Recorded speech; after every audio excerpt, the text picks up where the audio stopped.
Abang duluan. Jadi hari ini kita melaporkan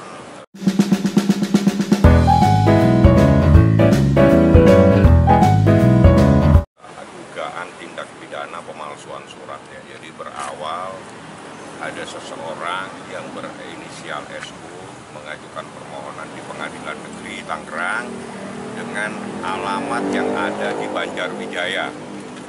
Banjarwijaya di Blok apa mas itu ada di permohonannya, nanti biar bisa secara jelas ya. Jadi dasar itu saya komunikasikan dengan ini kok ada penetapan tahun 2018 ya. Jadi ada beberapa hal, alamat dan agama.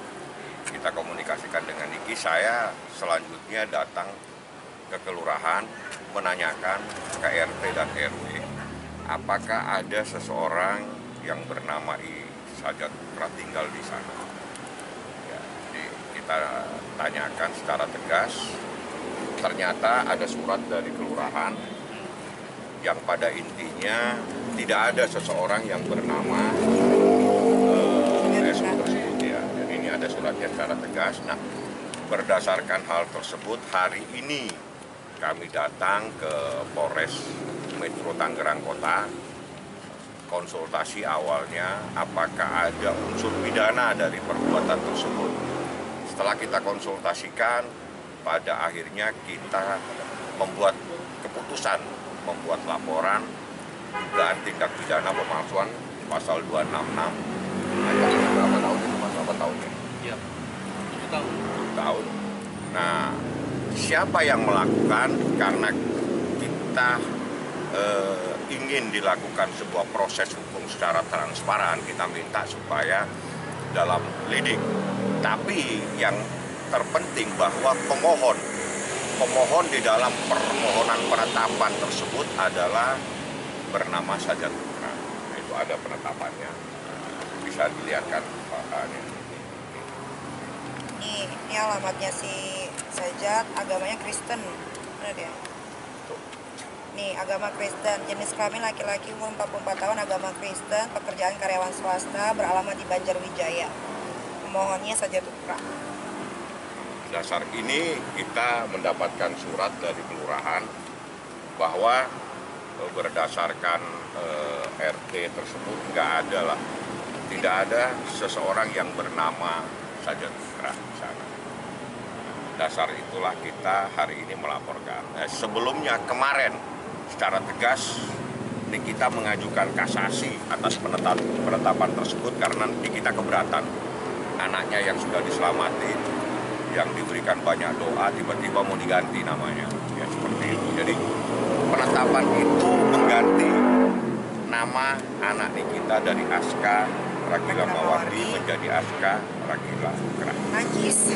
Nah, itulah masalahnya. Jadi ada hal-hal termasuk ada kaitannya dengan kewarganegaraan seseorang. Jadi kita merasa keberatan karena selama ini dialah yang membesarkan, yang banting tulang dari kecil sampai besar. Nah, kita melaporkan hari ini dan alhamdulillah direspon sangat baik oleh Polres sehingga kita diterima oleh penyidiknya, diberikan wawasan tentang kasus ini seperti apa. Nah, akhir ini kita sudah melaporkan, tadi tanda lapornya mana-mana. Sebetulnya intisarinya bukan itu. Kalau perubahan nama itu kami mengajukan kasasi. Ya, jadi ada permohonan penetapan yang dilakukan oleh SU untuk merubah nama anak kita. Nah, dalam proses perubahan ini dia mencantumkan identitasnya bertempat tinggal di Banjarwijaya. Nah, ini yang jadi masalah. Nah, karena ada aturan terhadap orang asing itu mengajukan permohonannya di mana. Hak asuh anak kayaknya udah nggak boleh. Kalau hak asuh anak ya secara hukum sampai detik ini itu haknya nih kita. Berdasarkan putusan Pengadilan Agama Jakarta Selatan itu nggak bisa diganggu-gugat sebenarnya. Kerugiannya lebih ke jijik. Karena mendingan naruh nama almarhum bokap ya nama dia. Kan yang biayain bukan dia. Lahir sendiri, besarin sendiri, udah gede dilaporin polisi, sekarang suruh ganti nama. Kan aneh-aneh. Nyai gitu Nggak ada, dia tuh nggak berani ngontak gue langsung. Cari-cari ulah aja terus gitu. Kemarin kan Jakarta udah nggak bisa fail semua. Tiba-tiba dia lari ke pengadilan Tangerang gitu. Di pengadilan Tangerang permohonannya disetujui. tapi dengan pemalsuan dan Dokumen, identitas ya. dan agama. Gitu. Ya ini kita laporkan. Jadi sebetulnya begini, kita bisa saja tutup mata ya, kita anggap udahlah nggak usah dipusingin. Tapi sebetulnya ini adalah akibat perbuatan daripada dia sendiri. Jadi selama ini dia selalu merongrong kita. Ini kita yang selama ini membesarkan anaknya dari kecil, dilaporin lah segala macam lah, sehingga pada akhirnya kita dengan persoalan seperti ini pun kita melaporkan. Sebetulnya bisa saja, nggak usah digubris, tutup mata aja lah kita.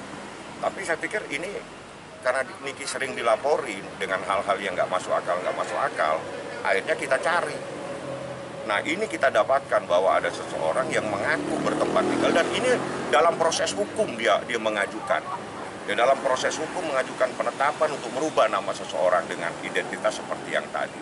Nah kami dapatkan data resmi dari kelurahan, dari RT, tidak ada identitas tersebut bertempat tinggal di sana. Kami konsultasikan dengan penyidik, memenuhi tidak unsur pemalsuan surat di dalam peristiwa ini, terpenuhi. Artinya ada unsur pidananya. Dasar itulah kita hari ini datang untuk melaporkannya. Dan kami sudah dapatkan laporan, sudah diterima. Pasalnya? Nah, pasalnya 266. Alamat gue di blur ya, nomor telepon M. Pasal 266. Pasal Pemalsuan surat, menyuruh menempatkan keterangan palsu dalam akta otentik. Jadi penetapan pengadilan itu adalah akta otentik. Ancamannya 7 tahun. Di penetapan itu bersifat volunteer ya, artinya ex parte, jadi nggak ada pihak. Jadi ini kita nggak tahu. Tapi anehnya di dalam permohonan tersebut yang mengajukan permohonan ini kita. Padahal nggak pernah. Nah, nggak pernah ada. Jadi di situ pemohon selaku ibu kandung. Loh, dia nggak pernah ngajuin permohonan. yang diusik itu. Kan kalian tahu dari brojol sampai besar segala macam kan sendiri gitu. Tiba-tiba datang nih pasukan cikungunya kan, selalu ganggu gitu, gue nggak ngerti. Gue bingung kadang-kadang harus menyetopnya tuh seperti apa. Kalau lapor polisi kan sebenarnya itu adalah buang waktu ya kan, tapi mau nggak mau daripada nanti yang sono duluan gue kecolongan lagi, yang udah-udah kan gue selalu kecolongan. Jadi mendingan sekarang aja gitu balik lapor. Ya tapi mudah-mudahan maksudnya gini, buat aparatur negara semuanya di seluruh Indonesia, kalau ada yang namanya Sajat Kupra mau melapor, jangan diterima karena dia penipu. Kalian aja bisa ditipu, buktinya ini sekarang udah ada, ya kan, dari alamat, agama, malah di situ ada dibaca, dia juga ngomongnya sebagai ibu kandung juga ya bang. Jadi itu udah kacau, udah parah. Gue tuh cuma pengen mereka tuh berhenti ya deh, kalau ngurusin soal anak itu anak gue melahirkan sendiri. Gue membelah diri, ya kan? Gak tahu mungkin gue ditiup bisa hamil. Pemohon adalah orang tua strip ibu kandung. Tahan bang, Kandung nih kita kok. tahan lu bang. Ini, makasih bang. Nih, setelah membaca berkas perkara permohonan tersebut, setelah menerima bahwa permohonan dengan yang mana sih bang? Oh, ini, bahwa pemohon adalah orang tua kandung dari kedua anak pemohon. Oh ya. Bahwa pemohon adalah orang tua atau ibu kandung dari kedua anak pemohon yang masih di bawah umur, yakni Askar Akila Mawardi. Sejak kapan ada beginian? Gue kan kagak suka sama dia. Bisa-bisanya dia bikin gini mengada-ngada gitu loh. Jadi semuanya sama dia tuh dibikin cerita gitu. Pemohonnya jelas nih namanya, Sajat. Sepertinya seperti itu. Karena kan kalian lihat sendiri istri sirinya seperti apa bentuknya kan.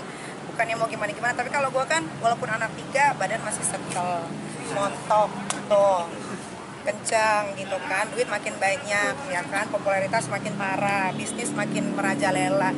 Ya mungkin kalau nggak bisa move on wajar, tapi kan yang berlalu sudahlah berlalu gitu kan, dia sudah sama yang lain, aku pun dia sendiri aja gitu. Kasasi bang.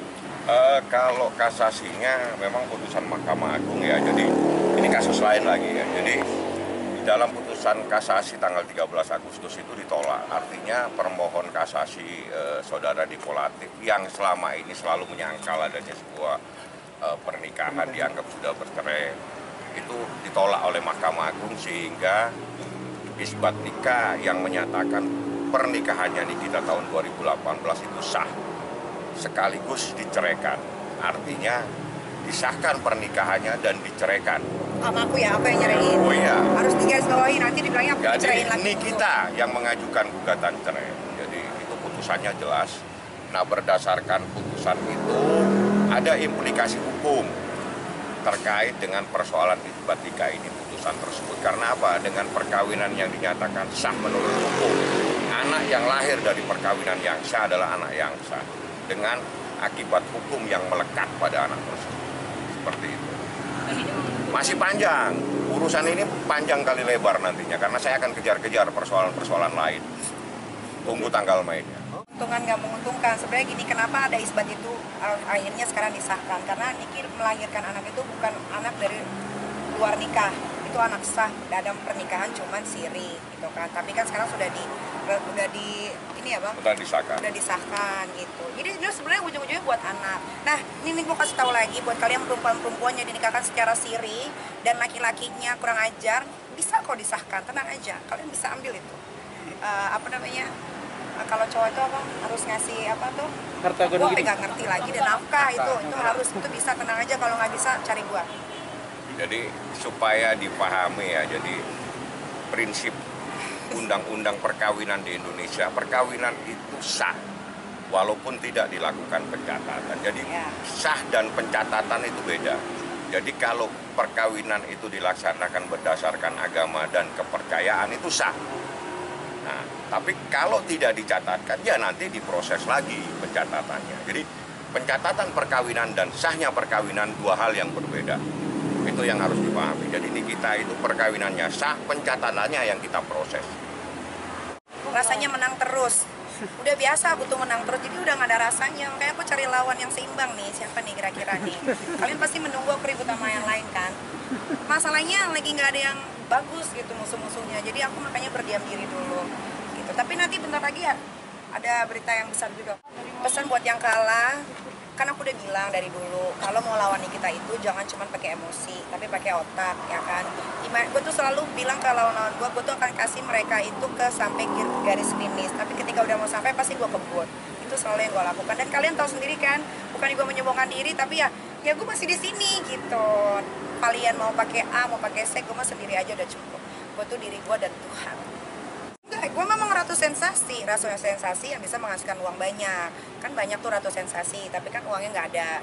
Balik lagi, kalian gak usah munafik bilang uang tuh nggak dibawa mati. Jangan salah, kalian nggak ada uang pasti mati kan? Ya udah selesai. Terima kasih. Thank you.